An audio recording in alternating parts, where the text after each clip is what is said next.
भगवान शंकर पार्वती जी को कथा कही, ले पार्वती ये त्रिशूल ले और जा कैलाश पे से सबको भगा कर जा, कथा सुनने बैठ गए। पार्वती जी सबको भगा कर आई, कथा सुनने बैठ। शंकर जी ने ताली का नाद करा कथा बाचने से पहले। शिव मंदिर में 3 बार ताली बजाने का प्रमाण है। कितनी बार? 3 बार। पहली, भगवान शंकर के मंदिर में पहुंचकर शिव को उपस्थिति दर्ज करना। दूसरी, हम अगर शंकर से कुछ ना मांगे तो भी शिव हमारे घर में भंडार भरे। तीसरी, शंकर की शरणागति प्राप्त। 3 ताली। भगवान ओगड़दानी मेरा शंकर कथा बाचने जैसी बैठे, ताली बजाई। कोटर में एक तोती बैठी हुई थी, तोता उड़ गया, उसका अंडा उसमें गिर गया। कथा चालू। पार्वती से शंकर जी बोले, पार्वती कथा 2 तरह से होती है पार्वती। एक कथा वो जिसमें वक्ता कहे, श्रोता कानों से सुन ले, आंखों से देखता रहे, कानों से सुनता रहे। और दूसरी कथा वो होती है जिसमें वक्ता कहे और श्रोता हुंकारा भरते चले। पार्वती जी बोली, प्रभु इतने दिनों से आपका मुंह देख रहे, कोई फायदा नहीं हुआ, इसलिए मेरा मन है कि मैं हुंकारा भर दूंगी, तुम कथा कर दो। कथा प्रारंभ। पहले होती थी ऐसी कथा मंदिरों में, माताएं दरवाजा से दीवार से टिक टिक के बैठ जाती, महाराज जी कथा सुना देते। सारी माताएं हुंकारा भरती जाती। लीलावती के पति पानी में डूब गया, कलावती ने सत्यनारायण की कथा करी, कहीं की बेटी बेटी गुर्राटा भी भर लेते। फिर बीच बीच में पंडित जी थी, श्री रेवा खंडे प्रथम अध्याय समाप्त, घंटी बजाते उठ जाओ। अभी 2 अध्याय रह गए हैं, फिर पंडित जी बात चाहिए। फिर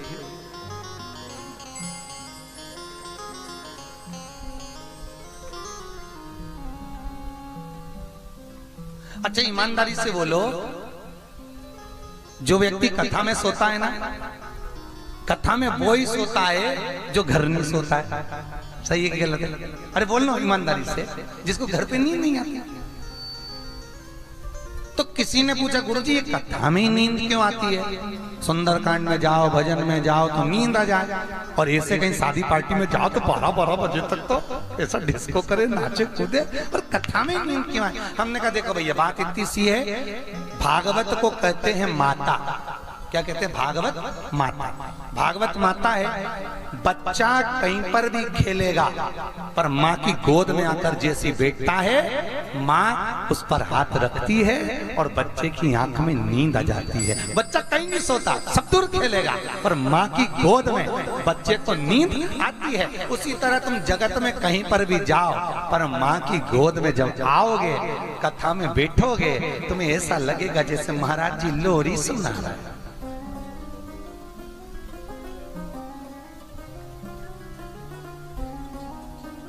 पड़ोस मारी कोनी उठ, सो रही क्या? तो ऐसा क्या कर रही? भगवान भाग रहा तो बुला रही।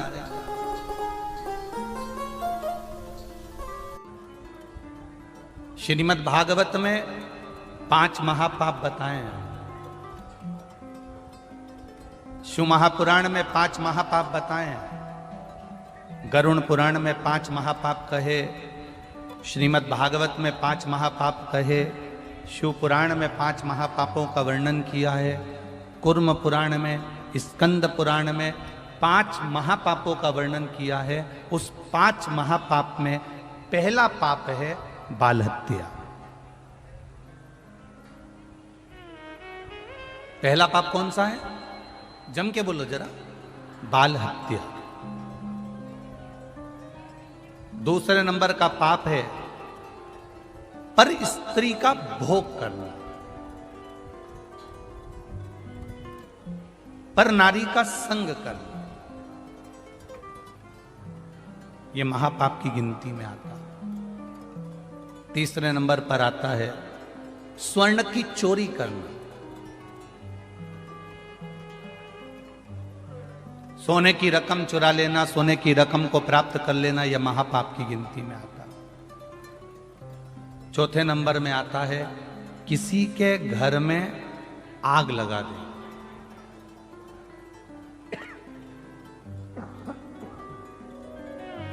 किसी के घर में आग लगा देना, यह महापाप की गिनती में आता है। और पांचवें नंबर का होता है किसी के साथ विश्वासघात कर देना, यह महापाप की गिनती में आता है। कोई ने आपके ऊपर इतना विश्वास करा, कोई ने आपके ऊपर सर्वस्व विश्वास करा, और उस विश्वास को अगर आपने तोड़ दिया तो यह महापाप की गिनती है।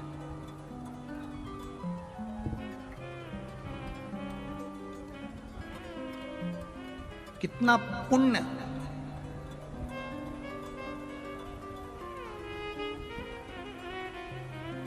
वेद व्यास जी ने क्यों लिख दिया शिव पुराण के अंदर कि शिव मंदिर तक जाना चाहिए, और मंदिर नहीं लिखा, शिवालय, जहां शंकर का शिवलिंग हो वहां तक जाना चाहिए।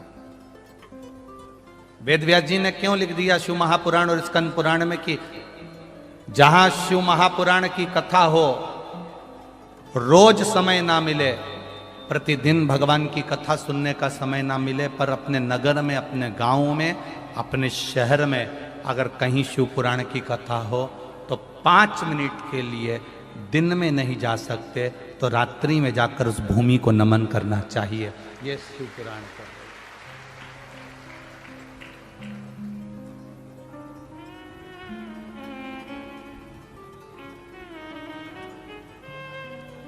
आपको कथा में कहा था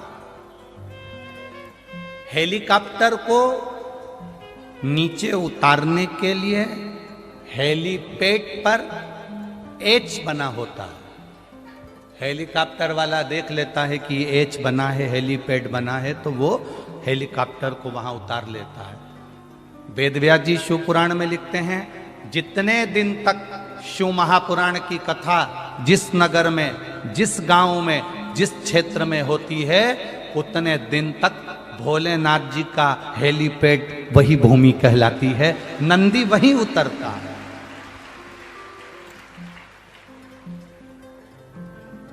वेद व्यास जी लिख रहे हैं आपके पास में समय नहीं, आप 7 दिन नहीं जा सकते, 5 दिन नहीं जा सकते, 4 दिन नहीं जा सकते, 3 दिन नहीं जा सकते, 2 दिन नहीं जा सकते, 1 दिन पूरा नहीं जा सकते, पर 5 मिनट निकालकर, 2 क्षण निकालकर शिव महापुराण की कथा में जाना चाहिए। क्या होगा? स्कंद पुराण में वेद व्यास जी लिख रहे हैं, शिव महापुराण में वेद व्यास जी लिख रहे हैं, विद्येश्वर संहिता में वर्णन कर रहे हैं, जो भूलवश अनजाने में भी शंकर भगवान के शिवालय में पहुंच जाता है, जो अनजाने में भी शिव महापुराण की कथा तक पहुंच जाता है, जो अनजाने में भी बेलपत्री के पेड़ के नीचे से निकल जाता है, जो अनजाने में भी बेलपत्री के पेड़ को लगा देता है, उसको ये 5 पाप कभी नहीं घेरते हैं महाराज। उसको ये 5 महापाप कभी नहीं घेरते, वो पापों से मुक्त हो जाता। कौन कौन से महापाप बताएं? पहले नंबर पर बोलो, जम के बोलो, बाल हत्या। दूसरे नंबर पर है पर स्त्री गमन। तीसरे नंबर पर है स्वर्ण की चोरी। चौथे नंबर पर है किसी के यहाँ आग लगा देना। और 5वें नंबर पर है किसी का विश्वासघात कर जाना। ये 5 महापाप की गिनती में आते हैं।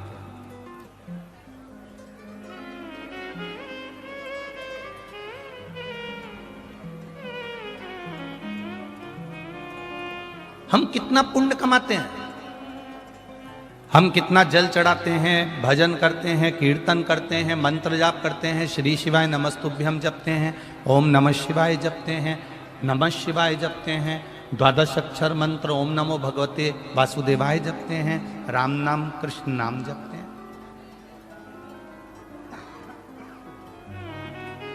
हम प्रतिदिन भगवान का भजन करते हैं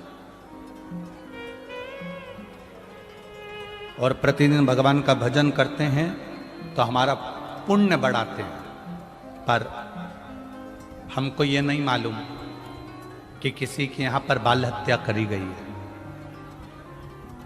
शिव महापुराण की कथा कहती है, स्कंद पुराण की कथा कहती है, जिसके यहां बाल हत्या हुई हो, जिसके यहां पर स्त्री का भोग किया जाता हो, जिसके यहां स्वर्ण की चोरी कर कर लाई गई हो, जिसने कभी किसी के यहां आग लगाई हो या किसी ने विश्वासघात किया हो, उसके घर का मात्र एक गिलास पानी पी लेते हैं तो ये 5 महापाप हमारे खाते में चले जाते हैं। यहां तक शिव पुराण कर।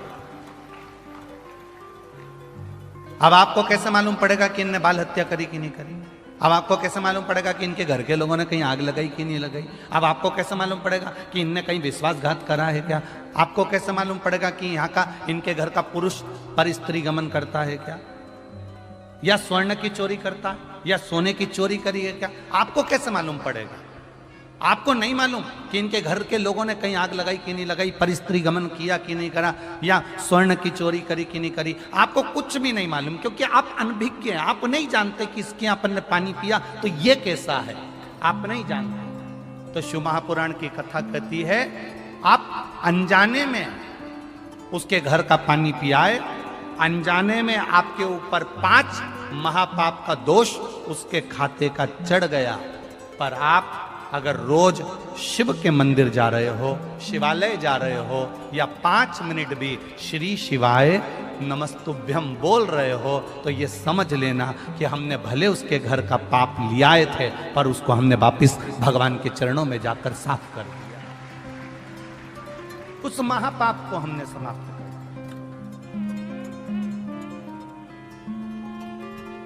मैंने तेरे ही भरोसे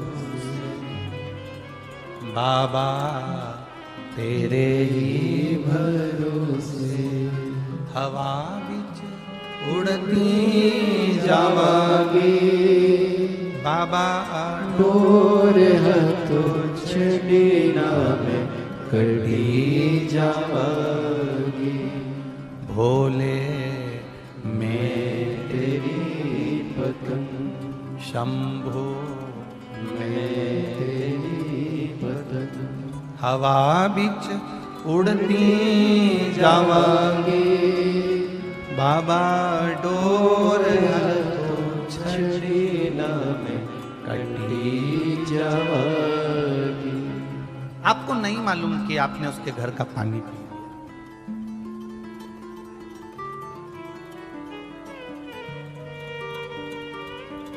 कौन व्यक्ति कैसा है आपको क्या मालूम पड़ेगा? हम छत्तीसगढ़ में आए, आप मध्य प्रदेश में आए, कोई उत्तर प्रदेश गया, कोई बिहार गया, कोई उत्तराखंड गया, कोई दिल्ली गया, कोई महाराष्ट्र गया, उसको क्या मालूम कि कौन व्यक्ति कैसा? उसको मालूम ही नहीं। वो तो भजन में लगा हुआ है, वो तो स्मरण में लगा हुआ है, वो तो भक्ति में लगा हुआ है, भगवत नाम में लगा हुआ है, कीर्तन में लगा हुआ है, मंत्र जाप में लगा हुआ है, नाम जाप में लगा हुआ है। और जब अपनी भक्ति में वो रमा हुआ है, अपने भजन में वो रमा हुआ है, अपने कीर्तन में वो रमा हुआ है, अपने स्मरण में रमा हुआ है, और कोई ऐसा व्यक्ति जो महापापों की गिनती में आया है और उसके हमने जल ग्रहण भी कर लिया, तो हम अगर शिव के द्वार जा रहे हैं, हम भगवान के मंदिर जा रहे हैं, हम शिवालय जा रहे हैं, तो उन महापापों से हमारी मुक्ति हो रही है। जानकारी पसंद आई होगी तो वीडियो को लाइक और चैनल को सब्सक्राइब कर देना और कमेंट बॉक्स में जय महाकाल लिखना ना भूले।